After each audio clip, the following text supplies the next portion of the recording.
This talk, yeah, is about a particular interest of mine, insulin resistance, including the mechanistic pathways. And I'll just call out here Gabor Erdosi, who's a biologist from Hungary, who I've worked with for the last few months since discovering him. And he has an obsession with insulin pathways too. So he's been doing a lot of work for many years. So this is a kind of a compilation of our thoughts on how insulin resistance progresses through to type 2 diabetes. Okay. So what exposure rate are we talking about? And I'm going to introduce here Dr. Joseph R. Kraft. And he was a pathologist and a doctor in nuclear medicine who did a huge amount of work with insulin assays in the 70s. And he discovered some profound things, I believe. He wrote a book, which I think everyone should read, Diabetes Epidemic in You, just a few years ago. And when we discovered this book, myself and Dr. Gerber decided we had to interview him. And we did so in Chicago, and the interview's online. So what he discovered from doing nearly 15,000 patients, suspected diabetics, walk-in patients, random people, and probably 100,000 insulin assays, right? He was obsessed.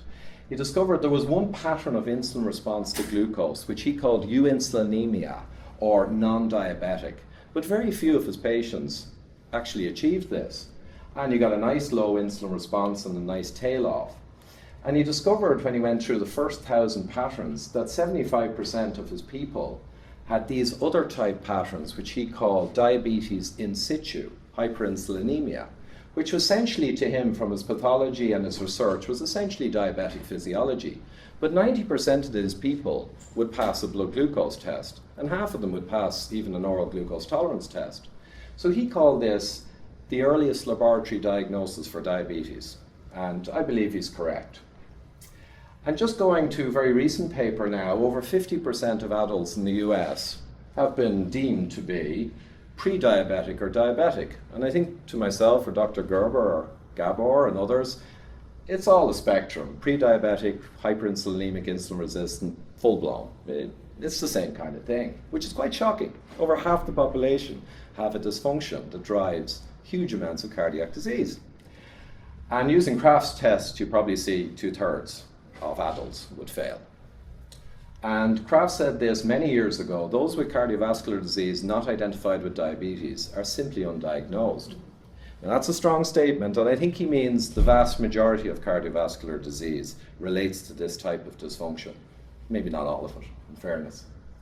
So a recent study I pulled out, which I thought was quite telling, they got 4,004 people from the ages of 18 to 80. They removed all diabetics in advance, and these were guys with cardiovascular disease, 24 countries, all ages, non-diabetics. And they said, let's look at their glucose metrics. And then they found out that nearly a third were full diabetic, out of the heart disease patients who were not diabetic, right? They found out that 2/3 were very high risk for diabetes, which is essentially diabetic. So 2/3 of them were diabetic. And I think if you looked at the remaining 30%, you wouldn't find a whole lot of pattern 1 passers in there, I would guess. Here's a study by a Japanese or Chinese team. They used Kraft patterns but didn't credit them. But they looked 11 years prospectively, and the people who got the good pattern, there was 3% full-blown diabetes 11 years later. You can see the predictive power of having these patterns. They were all non-diabetic at the start. Look at the percentages that were full-blown 11 years later. And this is a similar kind of measurement, the CDR-IR score, but again, huge predictive power of having these dysfunctional patterns, because they essentially are diabetes. They're just early. They also had the cardiovascular incidence rate, which you can see, as we would expect, a much higher hazard ratio than you'll ever see with the old cholesterol. How did Kraft fix these guys back in the 70s, although no one would listen to him, sadly? Well, with low-carb diets. He'd take his pattern failures, diabetes in situ, low-carb diet for a few months, and you get their patterns right down to pattern 1. Low-carb isn't the magic solution, but this is how he did it, and he found it easy to do it. So we take a segue into some insulin receptor mechanisms. I was going to go through, a couple of months ago, I was thinking of a new theory of insulin imbalance, and it would require going through all of this stuff. But I suspected this might happen, and might still happen. So I'm not going to go through that whole theory I worked through.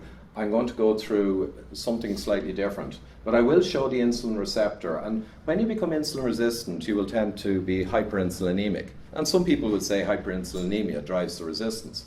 Actually, Ron just did an hour ago. And I would agree broadly. But one pathway, canonical pathway of insulin response is the MAP kinase or ERK pathway.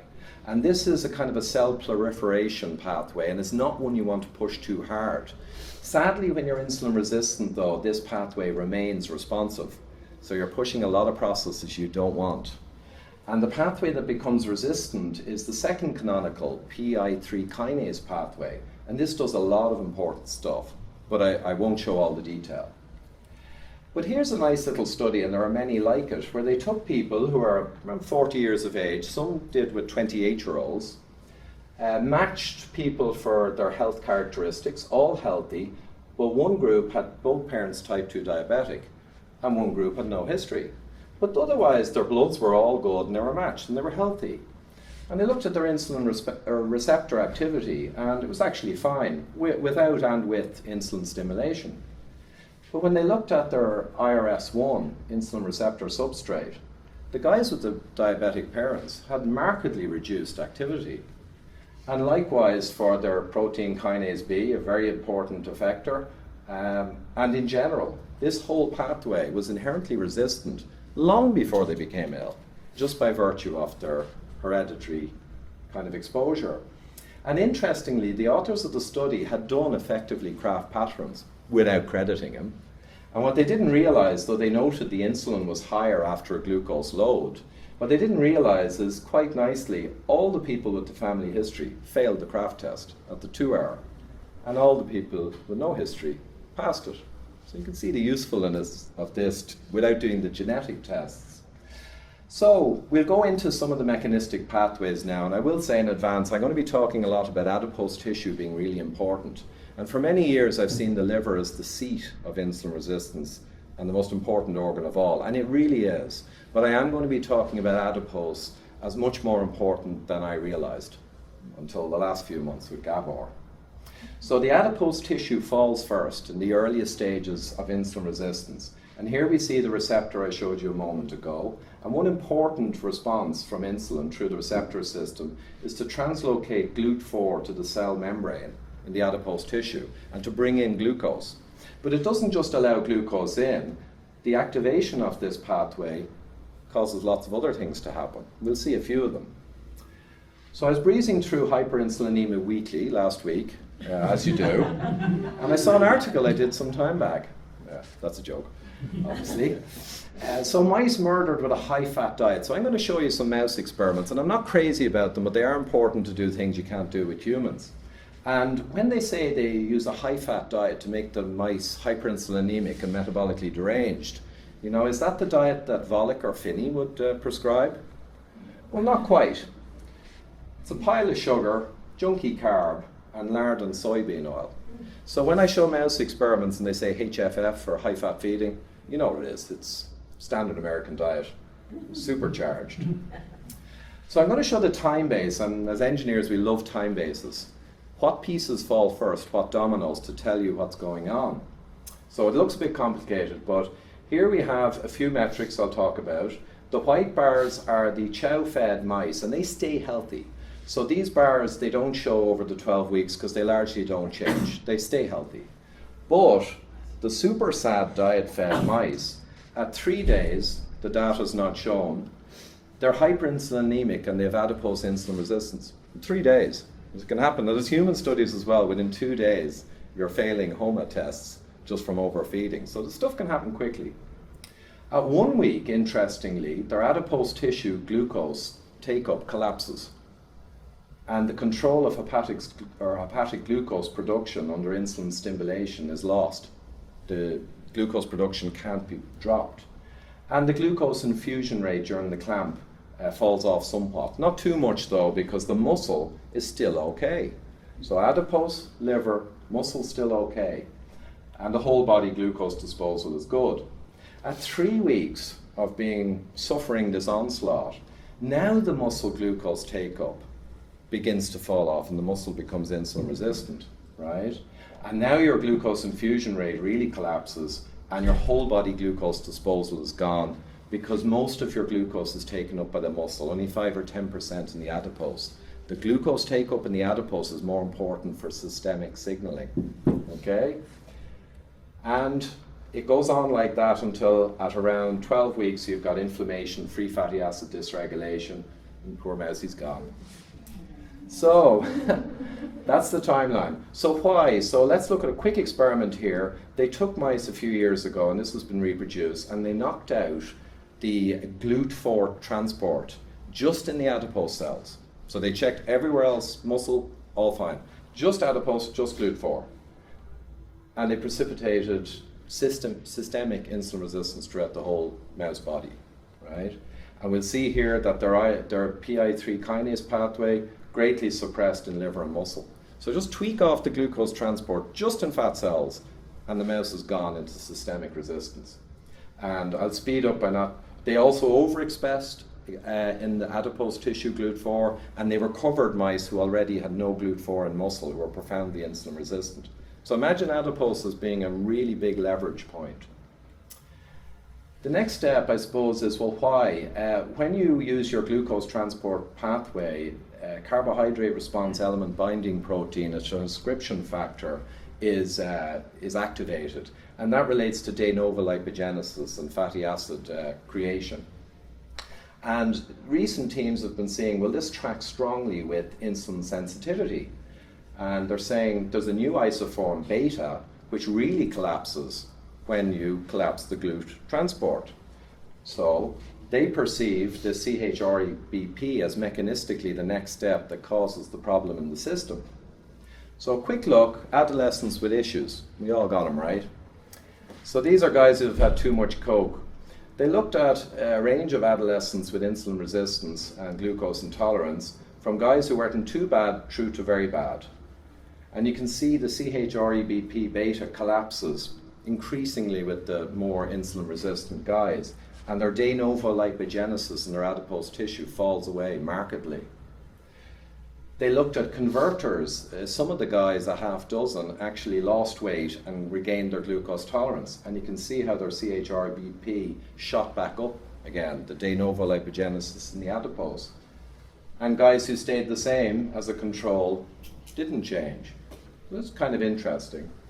And I'm going to be really quick here, but in the last few years, and these papers are 2016, they're seeing more and more adipokines, or systemically active lipid messenger molecules, being produced by adipose tissue, that if you mess with them, the whole system gets deranged, including one very recently, which when they tweak it up and down, they can turn the whole system insulin resistant or not, and it's asprosin, which is only produced by adipose at nanomole levels. That's why they didn't discover it before.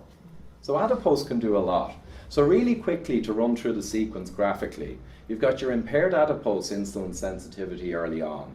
You can do that by becoming hyperinsulinemic, genetic tendencies, diet, there's loads of causes, it's not all carbs, right? That will impact then the GLUT4 translocation, impact the de novo lipogenesis in the fat tissue, right? mTOR complex 2 also, they've done nice experiments where they've switched off de novo lipogenesis. Same systemic insulin resistance throughout the body occurs. And this is not fully decoded, but appears to be a very powerful mechanistic important thing in the early stages. Asprosin I mentioned. And remember that all of this is happening in an elevated insulin environment, which is going to be acting deleteriously to the insulin sensitivity of the whole system through all the receptors. Right? So adipose is a big deal, I think. Now, phase 2X, and I'm watching my time here, inflammatory intrigues. And again, I'll stress, the liver is hugely important. We just want to consider the adipose is really important too.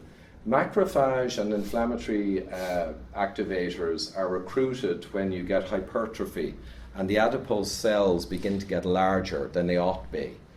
Right? You're better off having a lot more fat cells that are not large. So inflammation is later in your journey as you approach type 2.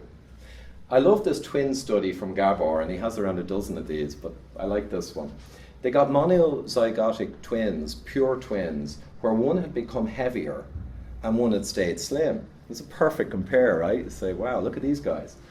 But then they discovered some of them had hyperplasia, or they actually had a lot more fat cells, right? But smaller ones. And some of them had hypoplasia. They had fewer fat cells, but the cells were larger. And this is interesting. Let's have a look at this. And the adipocyte volume, you can see in the lower fat cell number, kind of tubby twins, they had a higher volume accordingly. But look at their HOMA, insulin resistance index. It was only the fewer fat cell guys of the twin pairs that actually had a problem. These guys were insulin sensitive. And when you look at their liver fat, it kind of stands out a mile. And their CRP. These guys who got fatter with more fat cells are largely not any different than the slim guy. This is interesting. And they came to the conclusion, the adipocyte cell size is very strongly linked to mitochondrial gene expression, lowered, and inflammation and cell death genes, raised. And I found it interesting, they didn't really say it, but of all their correlations, the most powerful ones by far with adipocyte volume were insulin and HOMA index, way above the rest. Non-obese humans, similar things seen with fat cell size, higher insulin, and lower adiponectin, which is a really important insulin sensitizing hormone. So similar things, and this team said it is not obesity per se, but metabolic dysfunction in the adipose tissue, which is driving metabolic syndrome and insulin resistance. So we've got a safe fat kind of thing and a sick fat. You've probably heard about this before anyway. You can be slim with good fat, you can be slim with bad fat, and all the risk goes with the insulin resistance, not with the fat. So these guys are as badly off in many ways as very heavy guys, and they're heavy guys who are fine. I'll show you a couple of them. I like this one. So they got a whole load of obese people, all around 45 BMI. So these are not guys you want to be sitting beside in the plane, right? They're big guys.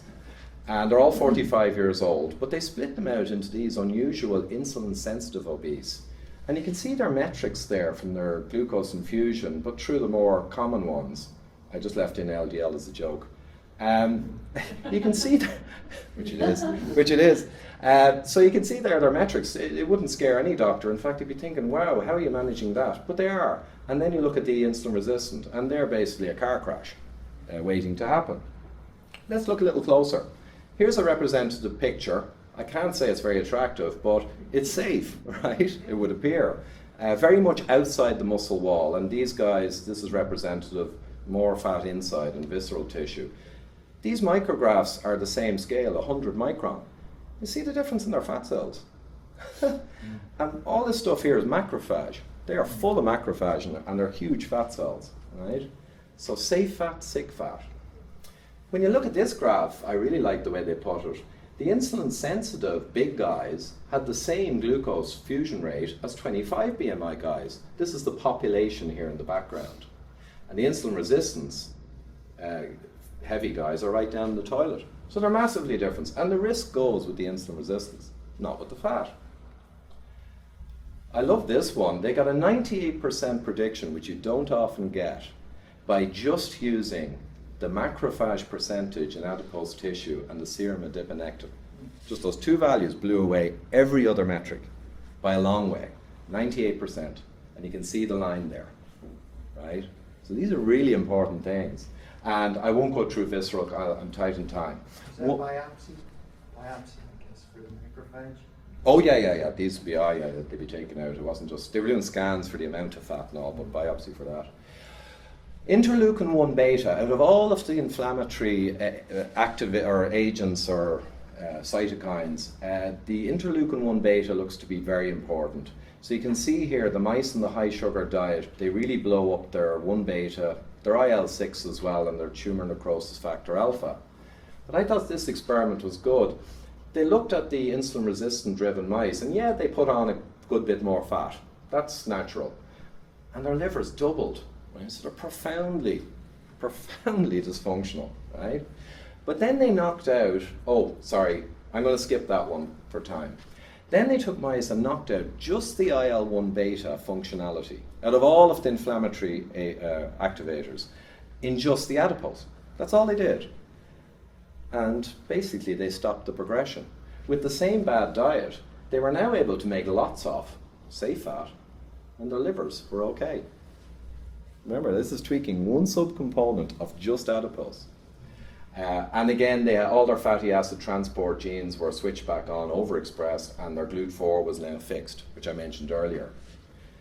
And they came to the conclusion that the inflammatory system, when it's activated, acts against hypertrophy to push back fat cells and stop proliferation, which is a kind of a misguided response, really, because it causes more trouble and limits your ability to store more fat in a safe way.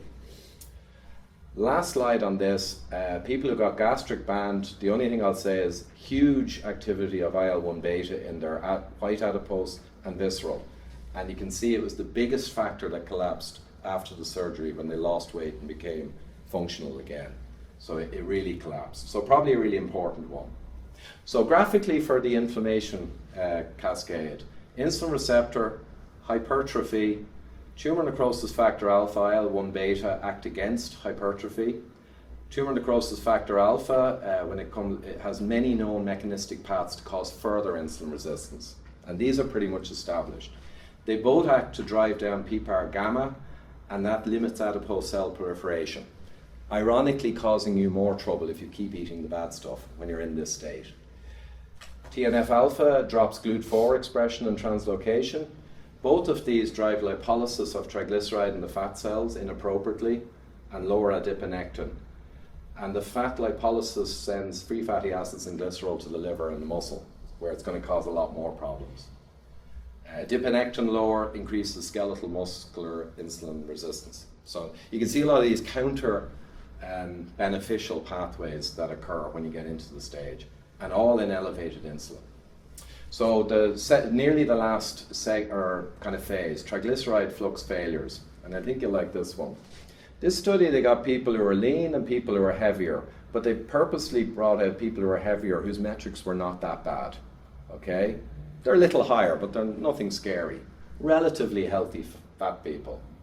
When they looked at their plasma glucose after 3 meals and a controlled 24-hour period, the glucose said they're fine. No, they're fine. Because their hyperinsulinemia was ramming it down, right? So you got to be watching the bird, you got to be watching the insulin, no point looking at glucose. And their plasma triglyceride, which was higher fasting, of course, is really flying up after the meals. Now it really gets interesting because they radioisotope tracked the fat from the meal and from VLDL from the liver, and they got to see where all the fat was going, right? So here, the rate of triglyceride extraction per adipose cell, the slim guys are taking out way more per cell, but the heavy guys have more cells. So looking at overall, the slim guys are still taking out twice the triglyceride from the plasma into their much smaller amount of fat tissue than the heavy guys. It's pretty bad. And if you look at the meals that were tracked, the slim guys and the black bars are taking out more and more triglyceride from the meals as they eat more meals, which is right. They'll release it beautifully later when fasting. But the heavy guys, even with good bloods, reasonable, they're taking out less triglyceride as they eat more. Where the hell has the triglyceride gone, right? This is a magic trick. So we'll answer that in a moment. But first we'll have a quick look at the VLDL specific triglyceride, radio-labeled. And here the heavy guys are taking out a lot more triglyceride from VLDL from the liver, or ApoB particles. So they're prioritizing getting this triglyceride out of VLDL. And why are they doing that? Well, they've got a reason. Because the missing fat actually went in chylomicron remnants into the liver. And the liver had to soak it up. And the liver had to soak up this fat and can't be holding it, right? Ectopic, it's going to cause problems. So it's got to ship it back out in ApoB particles, where it'll promptly be attempted to take it back up again in the adipose. Now, this is profoundly dysfunctional to an engineer, to a doctor, to anyone. It's crazy. And I call it the VLDL ApoB merry-go-round. And it's insane. And these guys are not even very dysfunctional yet. That's why it's a mid-phase thing. And it's all happening in an even more hyperinsulinemic environment for these guys than early stage people, right? Which is going to cause more resistance throughout the system and make this all worse. So it's crazy. It's crazy. So we get to the end game now finally, going full blown. So these guys who have problems and are moving on their insulin resistance journey, they haven't yet been diagnosed because their blood glucose is under control, right? Like we said earlier with Kraft. But when do you go full blown? And this would appear to be not so much a signaling thing, but more a substrate driven thing, driven by bulk substrate. So I'll show you that. We went through where it begins in the adipose tissue, right? De novo lipogenesis, systemic signaling. We went through the inflammatory phase, which is later, and we described how that can cause problems. We went through the VLDL ApoB merry-go-round, right, which is kind of loony and funny and tragic at the same time. And now we'll go into the end game. How do you get diagnosed 20 years after this could have been easily identified with basic blood tests? Well, here's how it happens. So you have insulin resistance all around your system now. At some point, the brakes on lipolysis, in other words, stopping triglyceride getting inappropriately split into free fatty acids, the brakes that insulin puts on that begin to fail. You'll then get free fatty acids and glycerol from the triglyceride released out into the system. You also have inflammation, which I mentioned earlier will cause lipolysis and drive it too, releasing more free fatty acids and glycerol. And these are substrates. These are not signaling. These are bulk substrates. These will flow to the liver, the free fatty acids, and create more substrate. That substrate, fatty acid CoA, will make diacylglycerol and more triglyceride. And this can head round the ever-increasing merry-go-round and rack up your ApoB, right? But the diacylglycerol has been shown by Shulman group particularly through PKC isoforms to drive insulin resistance. And there are evolutionary reasons for this, but it's backfiring here. The free fatty acids are also going to head to the muscle where similar things occur with a different PKC isoform.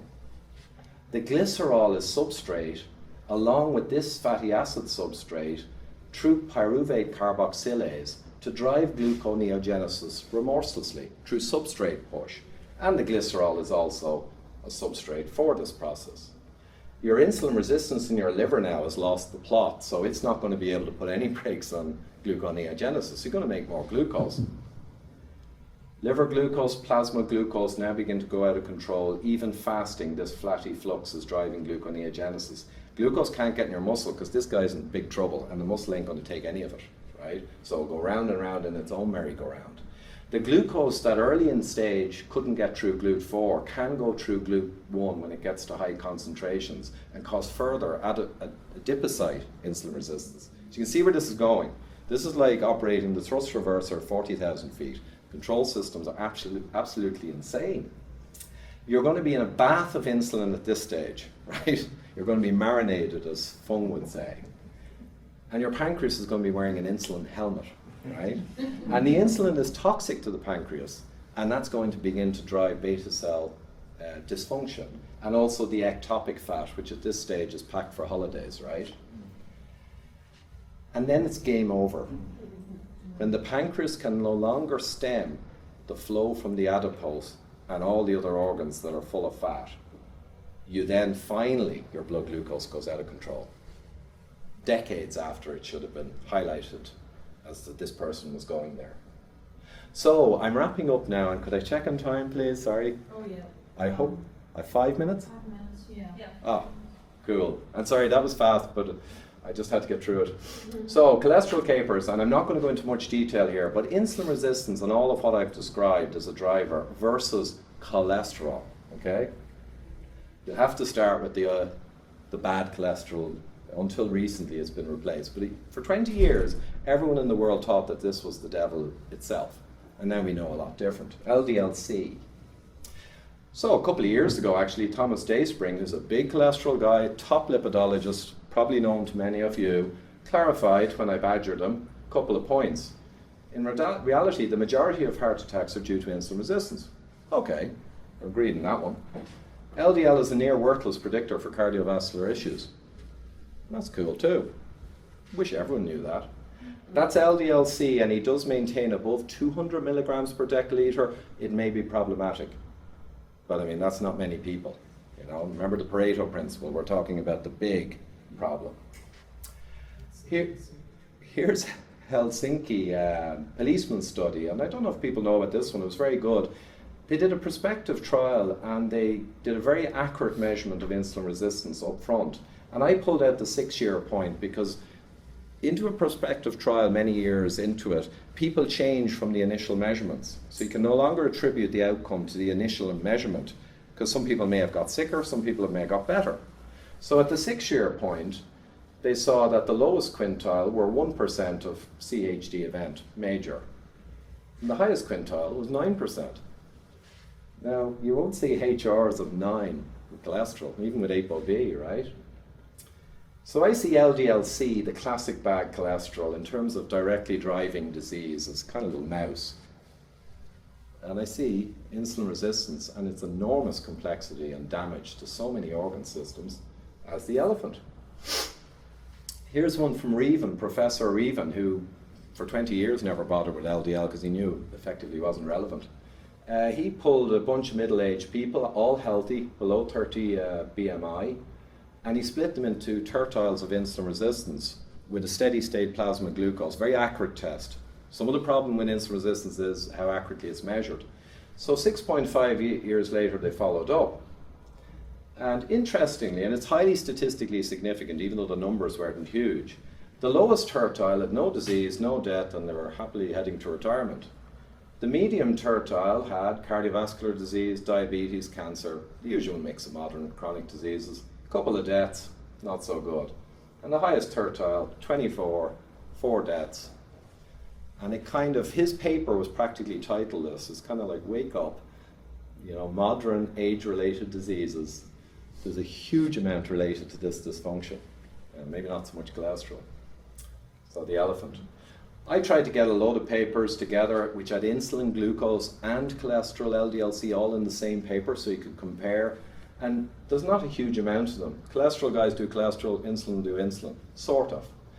But I got a whole load of them here where it's highly significant to look at and read the insulin metrics in terms of outcomes. And amusingly, LDLC was either non-significant or even inverse sometimes in case control. I'm not sure why we focused on it for so long.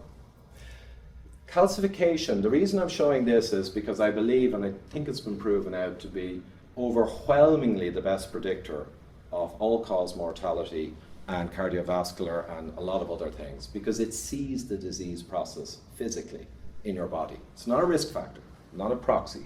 And you can see here, having a higher CAC score in a large study, and they all say the same things, at a 0 score, regardless of whether you have 0, 1, 2, or even more than 3 risk factors, it doesn't make much difference with a 0 score. It's the calcium score that tells you what's going to happen.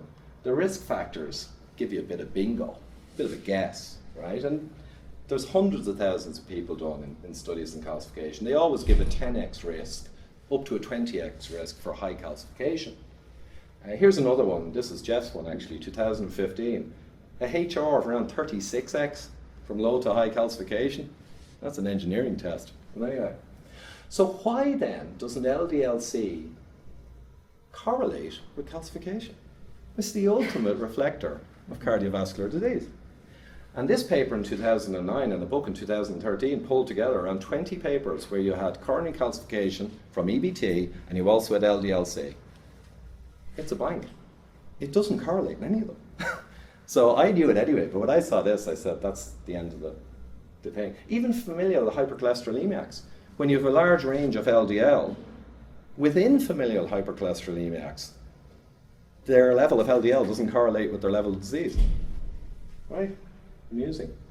So, I won't say much. There's a panel tomorrow. ApoB, the new bad cholesterol. So cholesterol we knew was junk. LDLC now is kind of being consigned to the bin. And now we have ApoB to save the day. I'm actually going to skip this and leave it till tomorrow. I just want to finish on Lp(a), which people are probably familiar with. And this is the sexy one. Right? Not many people know about this. It's not out there in the mass market for meds. But it's talked about by cholesterol experts as really, really super. But I'd ask why. Why does your Lp(a) being high not mean anything as a risk factor when you're low in oxidized LDL or Lp(PLA2)? Why in another paper does it not mean anything if you're below 160 milligrams of LDLC, which is most people? Why does it not mean anything? There's the purple for highest tertile of Lp(a). Doesn't mean anything if your Framingham risk score is reasonable. And if your HDL is over 55 in this study, Lp(a) falls out of significance. So why does Lp(a) disappear as a risk factor when you don't have some other inflammatory problem? And I'd say it's just an interactor, it's an accelerator. But it's an accelerator of a real problem, and you should be working on the real problem. not the LP little a, in my opinion. So, we're going to finish off striking at the root. What would I personally prioritize in deference to Pareto? So I drew this little thing here, the tree of chronic disease, all the disease in the world, right? A lot of it's environmentally driven, some genetic. We have insulin, leptin, etc. signaling, I would say contributing a lot to most branches of modern chronic disease. So it's a big wheel. There are loads of causes of insulin problems. It's not just carbohydrate, there are lots of them. You may have to work on all of them to get there, okay? And there are other causes independent of this that drive disease, no doubt about it. And then there's cholesterol, the lipoproteins. Now these ones only get to work on the cardiovascular branch, so they're very limited from the start. But what also worries me is they're intimately bound in with this big one. Very intimately bound in. There's hazard ratios of 17x for high ApoB to predict insulin resistance. So to engineers, they'd be seen as inextricably kind of linked and interacting. So how much are they an independent cause? That's a big question. And I just feel in the last few decades that this root cause, if it is a real root and a big root, has perhaps been inappropriately nourished. Sorry to end like that. That's it. Thank you. We only have 5 minutes for questions. I didn't hear you mention it, but what about triglyceride HDL ratios as a way to predict insulin resistance? Oh, an excellent proxy from the basic lipid panel, and it was there with the big guys you don't want to be beside in the plane. You can see the trig over HDL did reflect. Cool. Let me see now, sorry. It's actually maybe worth momentarily going to... Oh. So, yeah, trig over HDL, and Ted Naiman or Jeff, or, anyone, from a basic cholesterol panel, we don't even have the advanced one in Ireland. Trig over HDL is the best one, shown sometimes to have a 16x predictive HR for problems, whereas LDLC is a 1 point whatever, and ApoB is, we'll talk about it tomorrow. So yeah, it's a great metric from a basic lipid panel. But insulin is also a really quick test, and even in Ireland, you can just ask for an insulin. And if you're clever, you can drink 75 grams glucose 2 hours before the doctor takes your insulin. And then you get a Kraft 2-hour insulin. The doctor doesn't even know.